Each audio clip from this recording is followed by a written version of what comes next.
sexy woman, seductive, doing this, showing flesh. Now they want her to be an aunt, a mother, a single mom. I was telling her, subhanallah, these actresses, so glamorous, so beautiful on the red carpet, their dresses are lavishing and beautiful and sexy, and they enjoy this for 10, 15 years.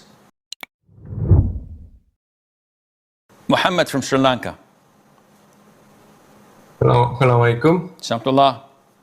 Can we give dawah to Indian Muslim actors like Salman Khan and Shah Rukh Khan? I do not understand your question. Can you give dawah to Indian Muslim actors? Can we give da'was to Muslim actors? You can give da'wah to Muslims and non-Muslim actors. Now, what's the problem in that? The problem is, will they accept your da'wah? See, when you go to a celebrity who is living the dream, money is pouring from all directions, fans are stalking him for an autograph or a selfie, throwing themselves on their feet, even for haram relations, a one-night stand, no problem.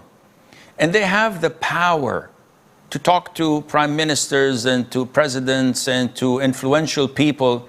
Every day they get invitations, 10 or 15 invitations a day for celebrities, for lavish dinners and invitation to go to the Mauritius or to the Maldives on my private jet. They're living the life. And you go to them and say, Akhi, fear Allah Azza wa Jal. What you're doing is haram. They would say, yeah, okay. So, you're envious. There's no problem if they're coming to you, you give them da'wah, or you happen to meet them and you give them da'wah. But most likely, people living in the zone, they will never give up what they are living. And this is the sad reality. When you are a teenager growing up, you have aspirations. When you become an adult in your 20s, and then everything is open for you, and you enjoy life to the fullest. You drink from life until you get drunk. You never pay any attention to the consequences. Your heart is sealed. Your eyes are blinded. You don't see what Muslims see.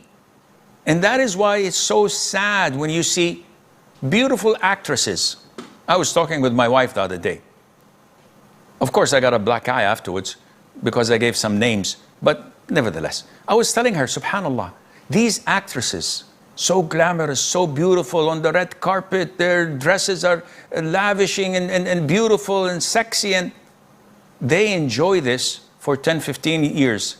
Then when they start to wrinkle, they start to wear a neckband so it doesn't show the wrinkles on their necks. And they start to pull their skin and their faces and cosmetic surgeries until you get their belly button in their throats because of the pulling. Then what? Then they see that the lights are fading. They don't give them roles like they do. Sexy woman, seductive, doing this, showing flesh. Now they want her to be an aunt, a mother, a single mom. And the vast majority can't cope with this. The spotlight is on someone else. They start to see the wrinkles on their hands. The skin is fading away no matter how body lotion you put, moisturizers, it's not working. This is age. They can't live with it. Some of them, they just go into the shadows and their corners and weep till they die. Some of them may commit suicide. Some of them are even defiant. In their 70s or their 80s, they still wear Gucci and Dior dresses and Cabana or whatever they call it. They think that people are interested. Nobody's interested in you. You're like an old turkey. On Christmas Eve, what are you doing? Subhanallah, they never pay attention that this is the inevitable. This is the summary of life that Allah describes in the Quran. It's green, it's powerful, it's strong, and then it becomes yellow, it withers away, and then the wind takes it all over the place. It's over, game over. How long will you live? 70, 80 years? Then what? Then it's death. What will happen to these Muslim actors and actresses or non-Muslims? It's 6 feet under. What are you going to do? Non-Muslims would say, nothing. It's game over. No, it's not. It's just started. Muslims might be non-Muslims, saying that there is no heaven or hell. I don't believe in heaven and hell. That's why I married a Hindu wife. And I don't care if my kids go to the masjid or go to a temple. It's the same. So this guy does not only need da'wah, he needs Islam. So again and again, I apologize. That took so much time. But it justifies the black eye I got. It's sad how people are oblivious or they are neglectful by choice because they're enjoying the life they're leading, which is very temporary. Look at all the celebrities who died or committed suicide. They're gone down the drain. Nobody remembers them. But what are you going to do? This is what matters. If everybody on earth goes to hell, I could care less. What I care about is where am I going to go? And where am I going to end? And what I'm going to find in my grave. So go ahead. Good luck with giving them da'wah. He says, can you give us an advice to those who use social media among the youth? Well, the advice is mentioned in the Quran and the Sunnah. Ittaqullah, fear Allah Azza wa Jal. This thing that you're using, don't even for a second forget that Allah will question you about every page you open, about every glance you take, about everything you hear. Allah would hold you accountable for every single thing on the Day of Judgment.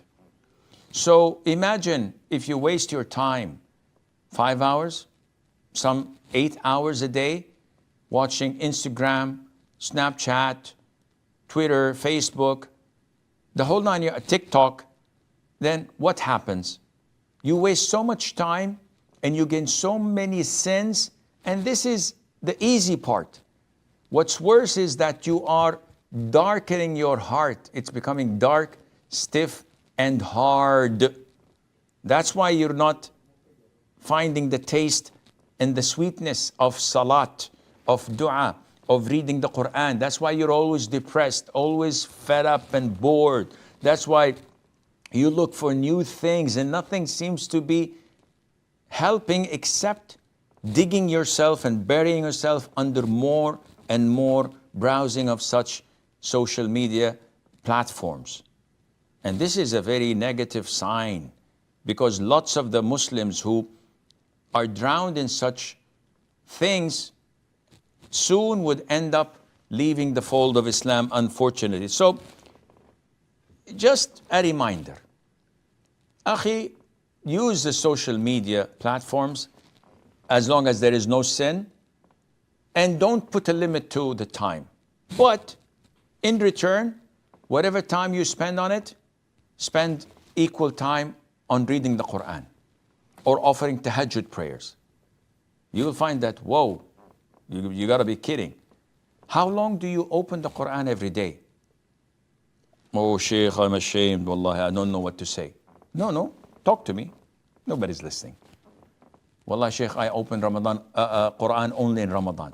Subhanallah, 11 months and you don't open the Quran, but you have the audacity to spend 2 hours a day on social media, and then you want Allah to respond to your dua and to give you provisions and a good job and a good spouse and to give you good health. Hello? There's something wrong up here. You have to rethink your life because it's going down the drain. So this is, inshallah, a quick advice.